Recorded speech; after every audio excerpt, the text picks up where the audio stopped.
feministas literários! Bem-vindos a mais um episódio da segunda temporada do podcast Debates Feministas, do nosso projeto Feminismo Literário, no qual estamos refletindo a obra por uma teoria feminista de Estado, escrita por Catharine MacKinnon. Hoje nós debateremos um tema que é sustentáculo das reflexões da autora, a partir do qual a autora ela vai desenvolver, ela vai entender que estão embutidas todas as formas de opressão sexual feminina, que é a sexualidade. Para mim, o capítulo 7 é o mais importante de toda a obra. Eu me chamo Raissa Ribeiro, sou professora da Unirio e coordenadora do projeto Feminismo Literário e estou aqui hoje para apresentar as nossas debatedoras. Ambas são graduandas em Direito pela Unirio, integram o nosso projeto Feminismo Literário e têm uma importância muito grande nas nossas discussões e debates. Como entrevistadora, temos a Natália Machado e como entrevistada, a Maíra Perhult. Não deixe de acessar também o nosso site, feminismoliterário.online, onde serão publicados os resumos de todos os capítulos dessa temporada. O resumo deste capítulo ele foi escrito por Daniele Pires de Castro, que é doutora em Comunicação e Cultura pela UFRJ, é mestre em Comunicação pela UF, graduanda em Relações Públicas pela UERJ, está graduando também em Direito pela Unirio, sendo integrante do nosso projeto. Se você ainda não nos acompanha, aproveita para se inscrever aqui no YouTube e ativar o sininho para receber notificações dos nossos próximos vídeos e já entra no Instagram para nos seguir por lá. E se você está nos acompanhando, aproveita e compartilha para todo mundo ler junto com a gente e refletir sobre a construção de um Estado sob perspectiva feminista. Meninas, deixo agora com vocês. Agradeço a oportunidade, professora, de estar aqui, dessa vez como entrevistadora, mas vamos direto ao assunto. No capítulo 7 do livro Por uma Teoria Feminista de Estado, da MacKinnon, a autora discorre sobre a construção da sexualidade na nossa sociedade e essa íntima relação com a dominação masculina, que a gente vê a todo momento no livro. Qual é o ponto de partida para a gente começar a entender essa teoria?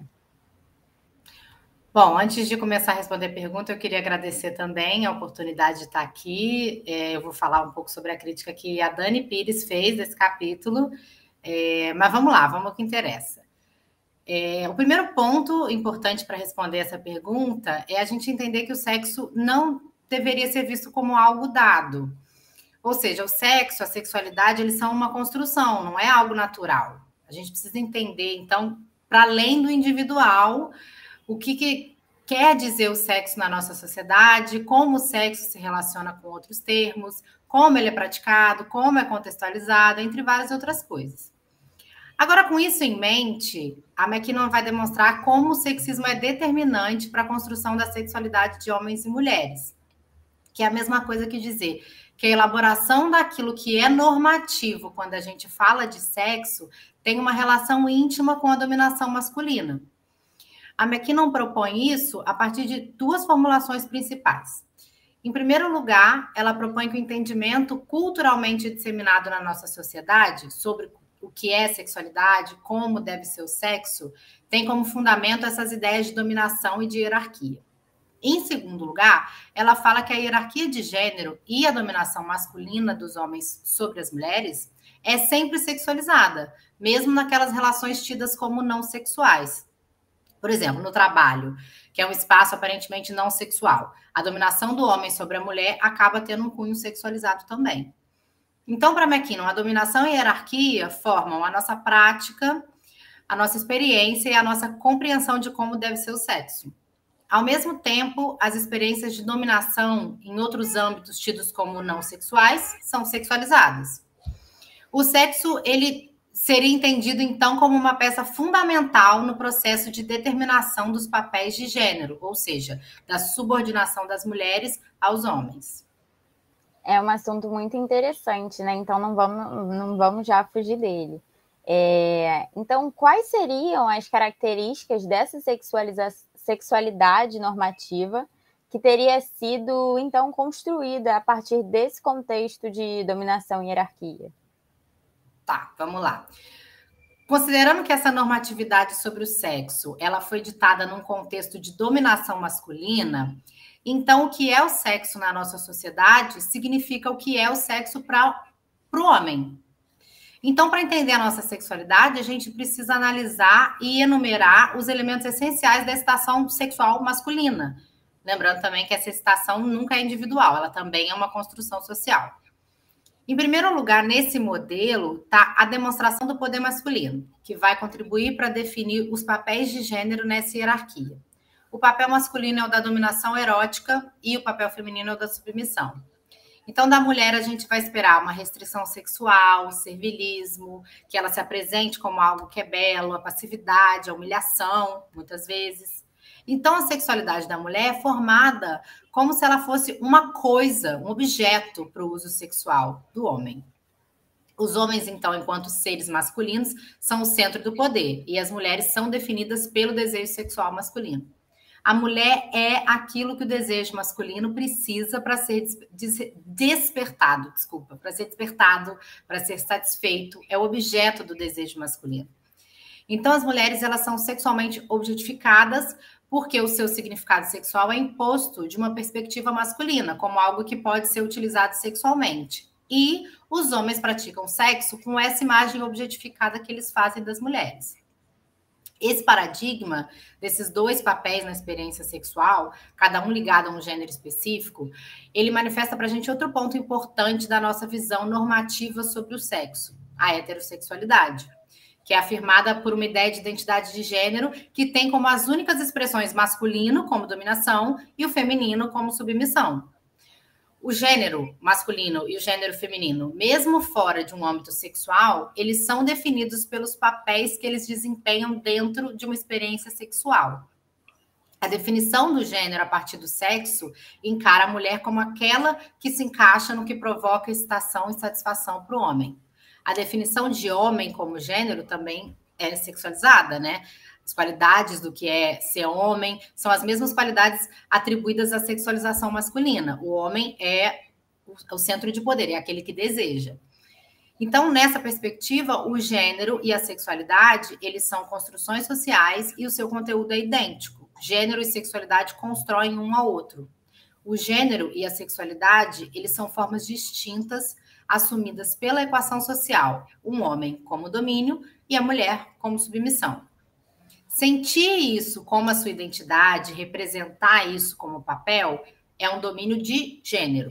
Desfrutar disso eroticamente é o domínio sexual. Então, ainda nesse tópico, a McKinnon, ela ressalta a importância da violência sexual para a construção do sexo normativo. Muitas teorias feministas têm a intenção de separar a violência do sexo, dando a entender que a violência sexual é apenas violência e não é sexo. Essas teorias reforçam a ideia de que o sexo é sempre bom e distinguem o sexo forçado como aquilo que não é sexo. Isso replica uma ideia normativa do sexo como uma coisa natural, boa, que não tem que ser reprimida. Aí o que deve ser reprimido nessa ideia é o não sexo, é aquilo que é feito com violência. Qual é o problema dessa abordagem? O problema é que essa abordagem ela não pensa criticamente a participação da violência e da dominação na constituição daquilo que, na nossa sociedade, se entende como sexo. A McKinnon ela vai dizer para a gente, então, que a violência é sexo quando ela é praticada como sexo. A violência sexual é sexo, tanto para o agressor, porque é assim que ele está fazendo o sexo, quanto para a vítima, que não consegue mais viver o sexo sem experimentar de novo essa violação. Então, nesse sentido, a gente percebe que a violência também é formadora da experiência da sexualidade das mulheres. Quando as teorias essencialistas propõem pensar o sexo, esse modelo de sexo, como prazer, sem crítica, elas sugerem que o que falta para as mulheres é se libertar dessas violências, dessas restrições, para que elas sintam prazer através da penetração, que é a forma do desejo masculino. Então, se as mulheres permitissem mais, os homens violentariam menos, todos sentiriam mais prazer. O problema dessa perspectiva é que ela não se pergunta quais os termos do prazer da mulher. porque já está subentendida a sexualidade da mulher a partir da sexualidade do homem. E, além disso, a gente deixa de perceber que é a própria hierarquia que é erotizada. O uso dessa força masculina participa da dinâmica do desejo, entende? É um assunto que, assim, é sem fim, né? Principalmente em todos os capítulos da Mackinnon, a gente observa essa perspectiva do gênero e como a mulher sofre, como a mulher é sempre inferiorizada. E parece, né, que a Mackinnon pretende demonstrar que a violência, que o abuso, que a dominação sempre acabam participando do desejo da mulher, não como algo natural, mas como algo imposto pela perspectiva masculina do sexo. Você pode falar um pouquinho para a gente sobre isso? Claro. Bom, o abuso sexual, que você já citou na pergunta, ele vem sendo defendido como uma fantasia, inclusive como uma fantasia das próprias mulheres. A intenção aqui seria afirmar que a mulher também deseja esse abuso, que ela fantasia com isso. Mas por quê? Porque o homem, educado pela pornografia, ele sente prazer com o abuso. Então, para ele é bom que a mulher também deseje esse abuso. Nesse contexto, essa aparência de escolha da mulher, de estar numa posição de submissão, ela acaba ocultando a realidade do uso da força. Esse desejo de violação acaba definindo a sexualidade feminina e legitimando esse sistema político. Para Mackinnon, o que acontece é que as mulheres estão historicamente afastadas da experiência sexual delas e ainda estão afastadas de termos próprios para que elas possam compreender suas próprias formulações do que é sexualidade.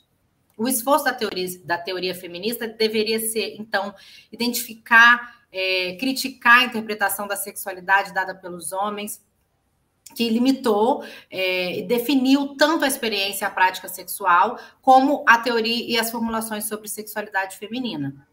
A sexualidade masculina, ela teria como ponto central uma intrusão agressiva naqueles com menos poder, mulheres, crianças. Enfim, o sexo, para a nossa sociedade como um todo, ele se constrói sobre esse eixo de dominação e de demonstração de poder e de violência.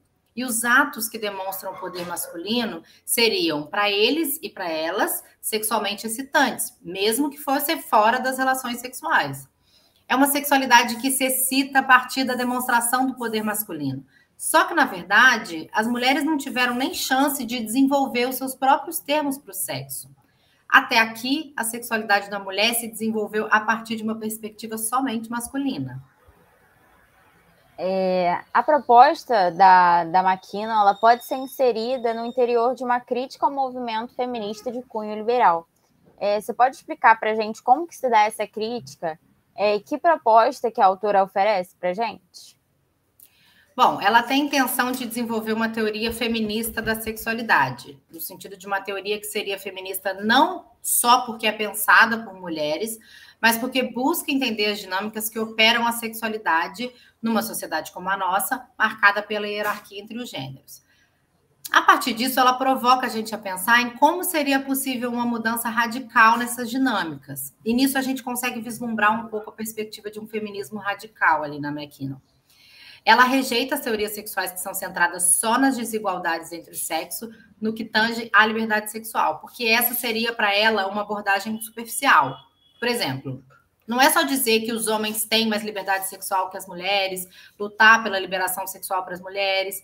Primeiro, a gente precisaria entender o que é o sexo na nossa sociedade. Como que ele se constitui, como que ele se pratica, como que ele colabora para reforçar essa dominação dos homens sobre as mulheres. Inclusive construindo a sexualidade das mulheres a partir de um olhar masculino. Então, para Mackinnon, o que a gente entende como sexo é determinado pelos homens. Os interesses da sexualidade masculina dizem como deve ser a sexualidade no geral. E aí a sexualidade feminina é imposta pelos homens. Os homens são os sujeitos do sexo, as mulheres são os objetos do sexo. Então não basta a gente dizer que as mulheres precisam se liberar mais, porque assim elas iam se liberar só para cumprir ainda mais os papéis que foram impostos a elas no sexo. Esse discurso liberal, ele só reivindica para a mulher a liberdade de experimentar uma sexualidade que é configurada a partir da determinação masculina do que é sexualmente prazeroso. A busca de uma sexualidade feminina, a partir de uma ideia de autonomia da mulher para experimentar o sexo, não tem como dar certo, porque não é possível, de uma hora para outra, que essas mulheres, de repente, sejam autônomas, como se o sexismo que construiu a sexualidade delas tivesse sido excluído de uma hora para outra.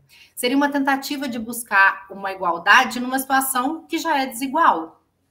Então, dar valor para uma possível sexualidade própria da mulher desse contexto social de dominação acaba limitando as mulheres a uma experimentação sexual dentro de uma norma sexual em que elas já são o objeto. Então, qualquer mudança efetiva teria que vir de uma mudança radical no sistema político. E só assim seria possível uma radical revolução sexual e uma construção de uma sexualidade feminina que fuja de uma determinação masculina. Muito obrigada, Maíra. E também a gente tem que agradecer a Dani por essa resenha crítica tão interessante e tão explicativa. Quero agradecer mais uma vez a oportunidade de estar aqui e lembrar para quem ainda não nos segue no YouTube, para nos seguir, ativar o sininho, curtir, comentar, compartilhar com todo mundo e também nos seguir no Instagram. Então é isso, gente. Tchau, tchau. Tchau, tchau.